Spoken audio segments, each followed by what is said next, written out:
das condições que caracterizam o equilíbrio químico. Em resumo, seria a definição de equilíbrio químico. O que já falamos, fico repetindo, teimoso para você gravar, que tu já sabe. Tem que ser um sistema fechado. O que além disso, né?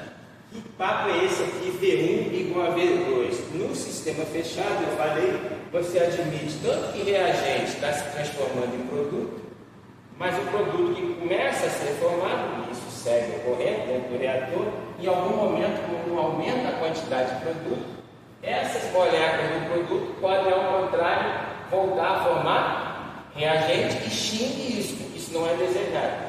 Por isso que vai se querer dar um jeito de não ter volta, mas em algum momento ocorre uma volta. Então eu estou chamando de ida, que é o sentido 1 em romanos, o da esquerda para a direita, em que reagente se transformou em produto. Como o sistema está fechado, em algum momento vai começar a ter a volta. Eu numerei 2 em romanos, que seria o quê? Os produtos se transformarem em reagentes. Claro que isso tem vantagens. E o tema da aula, que é o equilíbrio químico, ele tem 2 detalhes.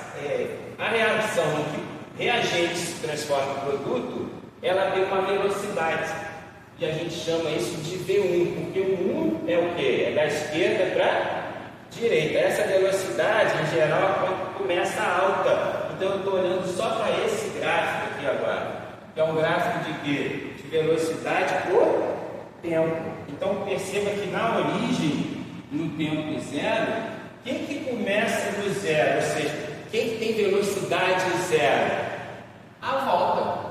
Né? Por que a volta tem velocidade zero? O que é a volta? Não é o seio de os produtos voltarem a ser reagentes? Quando você faz assim, dispara o cronômetro para a reação, não tem CD. Eles não existem ainda.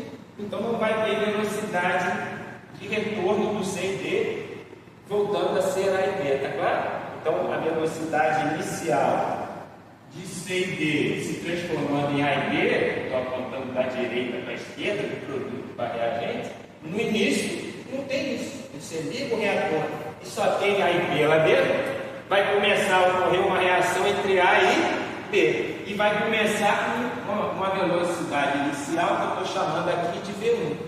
Então esse V1 aqui, esse ponto, essa altura de velocidade, é a velocidade inicial em que o A começa a reagir com o B. Mas quando A e B reagem, as quantidades de A e B, me permitam mais sonhar assim, estou botando seta para baixo, as quantidades de A e B começam a diminuir e começa a ser formado C e B. E como começa a diminuir a quantidade de A e B, eu estou agora aqui no gráfico, a velocidade de A e B se transformando em C e D começa a cair.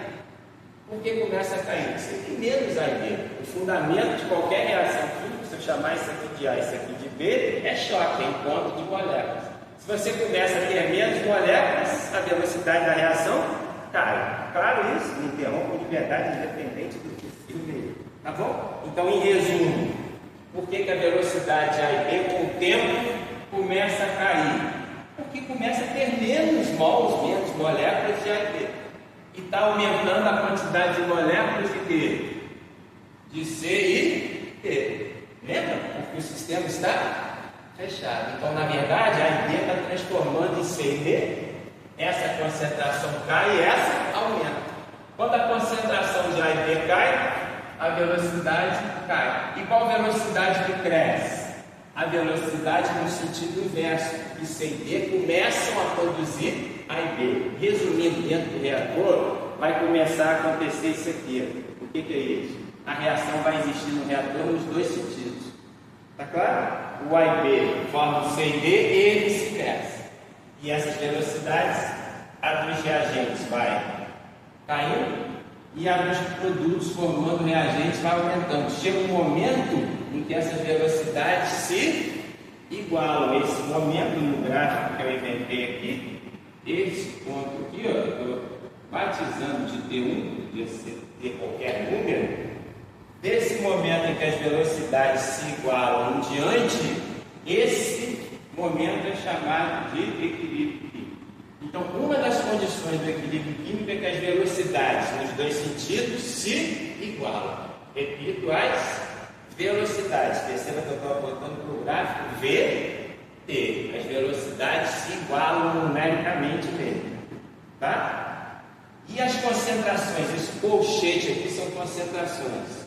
No equilíbrio, essas duas coisas aqui são no equilíbrio, por isso eu botei a exclamação aqui, são as duas principais condições de equilíbrio, tá? Essa exclamação, além das velocidades iguais, é esse gráfico. Ó, esse colchete não é velocidade, é concentração. As concentrações a partir do T1, que aqui vai ser aqui, ó, a partir desse momento, perceba que as concentrações dos reagentes e dos produtos ficam uma linha.